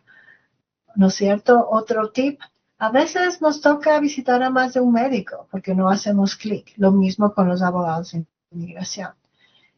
Y finalmente tener mucho cuidado con esto de los WhatsApp, de los Facebook. Sí, muchos abogados tenemos distintas redes sociales, pero le aseguro que un abogado de inmigración competente no va a dar ningún tipo de consejo legal sobre una persona por una pregunta en Facebook. Entonces, mucho cuidado con las estafas.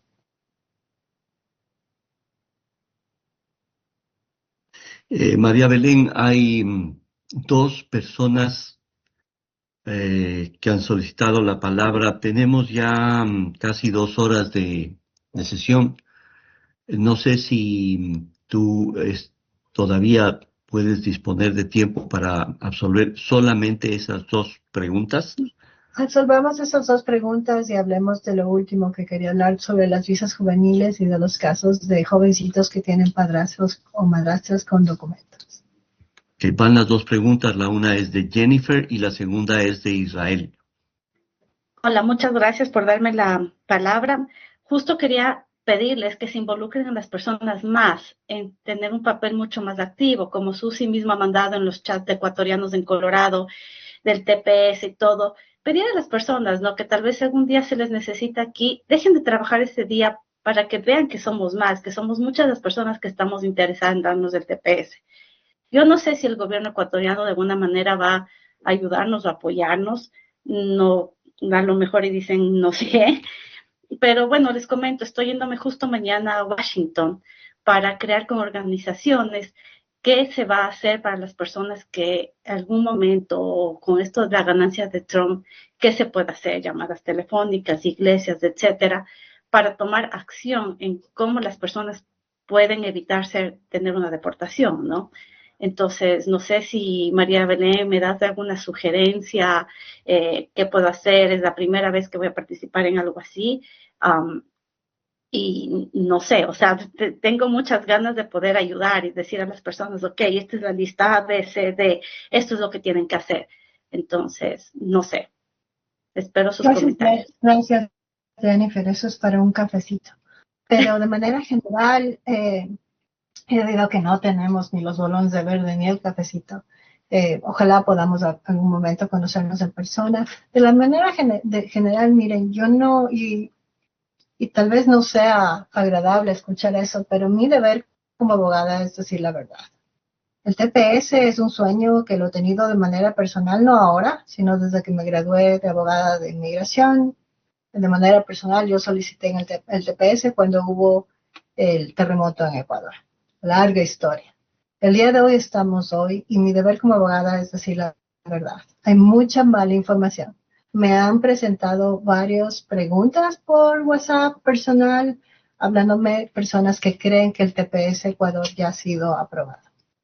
Yo no tengo problema en firmar y apoyar el movimiento porque creo que vale la pena.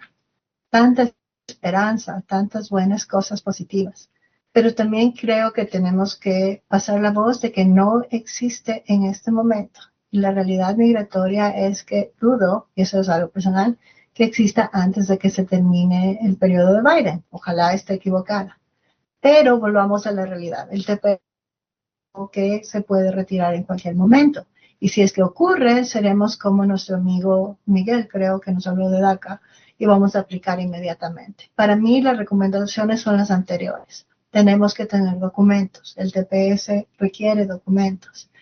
Y con el TPS de nuevo, como Jennifer alguna vez vamos a tener un cafecito, es bien importante que además de los ceviches y las cosas bonitas que se pasan en el WhatsApp y en el Facebook, creo que es muy importante que aprendamos a distinguir lo que es apoyo a la comunidad y otra cosa, lo que realmente se puede hacer en asuntos migratorios. Y por eso yo insisto en que hay gente con muy buena voluntad y se necesita de promotores de la comunidad como Jennifer que quiera ayudar y seguir adelante, pero creo que cada uno tiene su responsabilidad. Y así como, ¿no es cierto?, yo voy a estar encantada de saber lo que pasa en Washington. Creo que confío en gente como Jennifer y Susie que promuevan las canalizaciones correspondientes para organismos sin fines de lucros que tenemos en todos los estados para evitar estafas. A mí me parece humildemente que si es que evitamos estafas y se hacen las denuncias a la policía y las denuncias respectivas sobre visas T, por lo menos vamos a tener más gente que tenga posibilidades migratorias. Ojalá, Jennifer, podamos tomar un cafecito algún día. Gracias, Jennifer. Gracias, María Belén. Solo una pequeña anotación a este respecto. El gobierno del Ecuador, por los canales oficiales que corresponden, presentó al gobierno de los Estados Unidos el pedido de que se expida el TPS. Y obviamente el territorio de la ley en los Estados Unidos, como el territorio de la ley en el Ecuador y en cualquier otro país, corresponde a ese espacio soberano del país. Y esto pues es un privilegio que le toca dilucidar, definir y otorgar eventualmente al orden ejecutivo de los Estados Unidos. Allí está la decisión y las consideraciones de todo índole que hará el Ejecutivo de los Estados Unidos respecto de una decisión que en definitiva tiene un fuerte componente político como para otorgar o no otorgar un TPS. Es el comentario.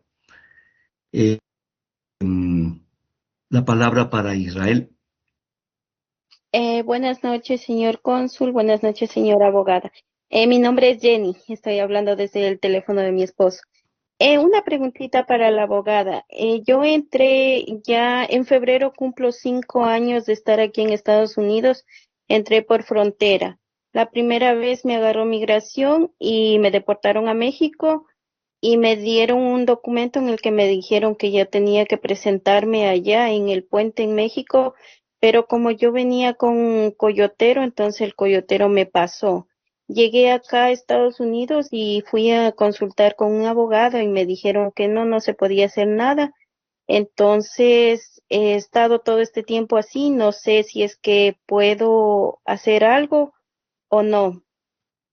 De nuevo, y antes de terminar, yo agradezco muchísimo la confianza, pero quiero repetir que el consejo legal que estoy dando es general, no puede ser tomado como una consulta.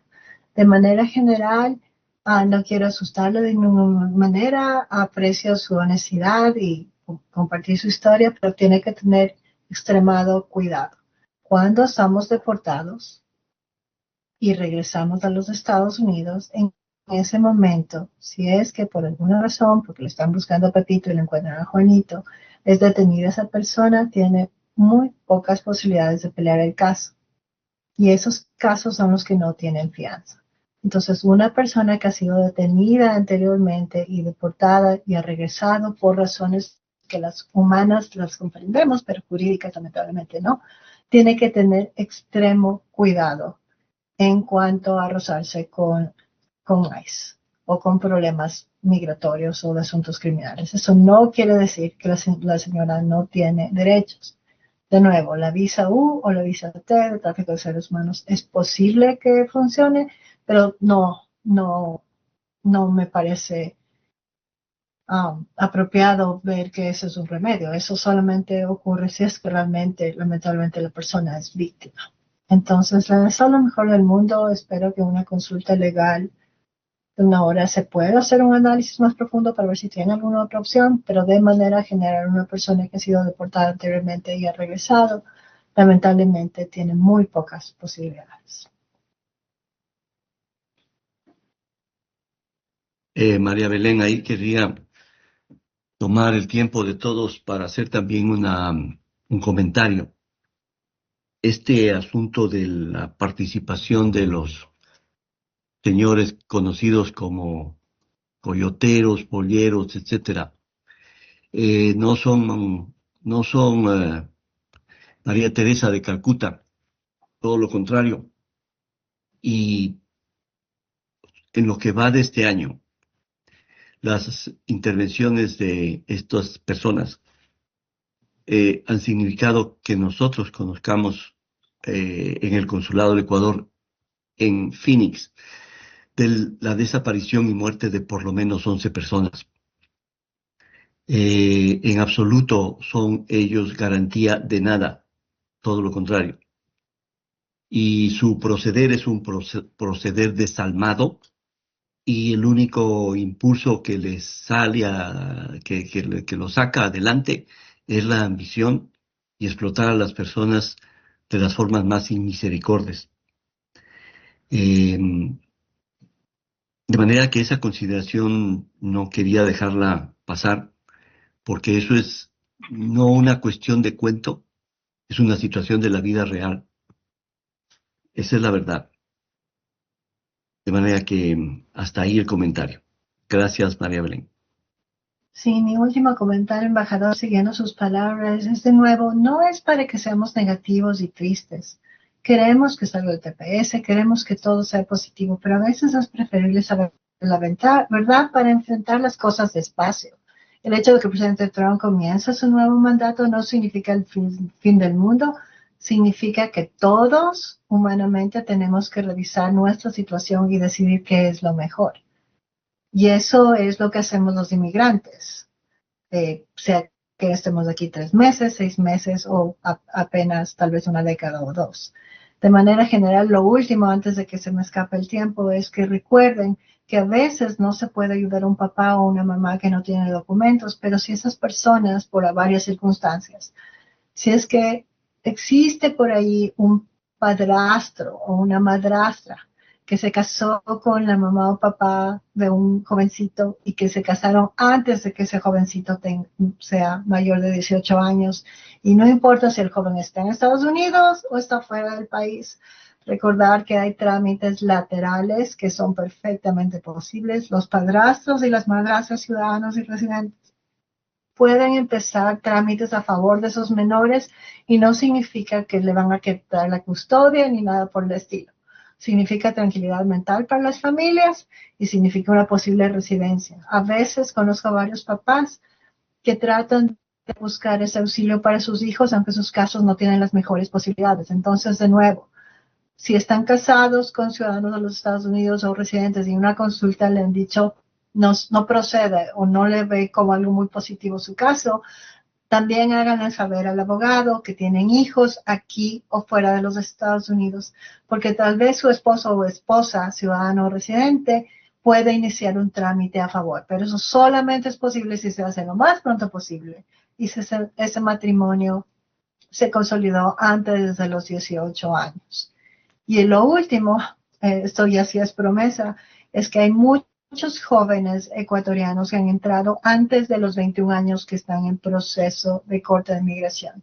Es urgente que esos jóvenes que han entrado solos, que tal vez ya no tienen papá o por circunstancias humanas no le pudieron cuidar los papás, no importa que haya sido uno o los dos papás, es posible que esos jóvenes menores de 21 años tengan auxilio migratorio.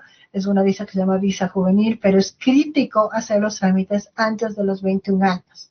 A nivel nacional hay varios organismos sin fines de lucro que son bastante conocidos. Caridades Católicas es uno de ellos. Los menciono porque ellos están a nivel nacional, no tienen nada que ver si es que la persona es católica. Son servicios legales de los más antiguos en el país.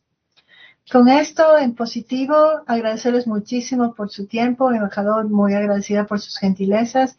Y aunque no es perfecto, creo que agradecer este 2024 que nos dio la posibilidad de estar en este gran país. Espero de corazón que en el 2025 nos traigan sorpresas en positivo, no en negativo. Muchísimas gracias por la atención de ustedes en esta noche. Gracias, María Belén, por toda tu conocimiento que lo has compartido con los compatriotas, esos sanos y sabios consejos. Creo que van a ser tomados muy en cuenta y los lineamientos tuyos asimismo son guías que van a permitir que los compatriotas en las circunstancias en que se encuentren tengan más claro los caminos que pueden seguir. Simplemente una insistencia o más que nada que una insistencia, algo como de lo que pasa en la vida diaria. Tengo un amigo que es abogado y él quería cambiarse de especialización porque él ve temas que tienen que ver con heridas, con injuries. Y me dice, mira, yo fui a un curso de iniciación para abogados especialistas en temas de migración y apenas en el primer proceso de inducción dije, esto no es para mí, es demasiado complicado. Entonces, creo que es bien sano el decir que en quien confiemos como abogado para temas de migración sea un abogado especialista en temas de migración. Allí sí, como para usar el término común, zapatero a tus zapatos. Con eso, mil gracias. Tus palabras finales, María Belén. No, yo agradecida. Hace unos días estuvimos en Acción de Gracias. Esa es la segunda ocasión que tengo el gusto de estar un domingo en la noche. No creo que es una mejor manera para mí de pasar un domingo en la noche, para empezar un lunes con buena fe, con buena energía y claro, un poco agridulce el sentimiento de que somos más ecuatorianos, pero también más problemas migratorios. Pero no, los inmigrantes no nos damos por vencidos. Y eso no importa si somos del oriente, si somos de la costa o somos de la sierra. Muchísimas gracias por ayudarme a pasar la voz, que todavía hay casos que se pueden hacer con las personas adecuadas. Gracias a ustedes y muy buenas noches. Buenas noches a todos. Muchas gracias, abogado. Muchas gracias, cónsul.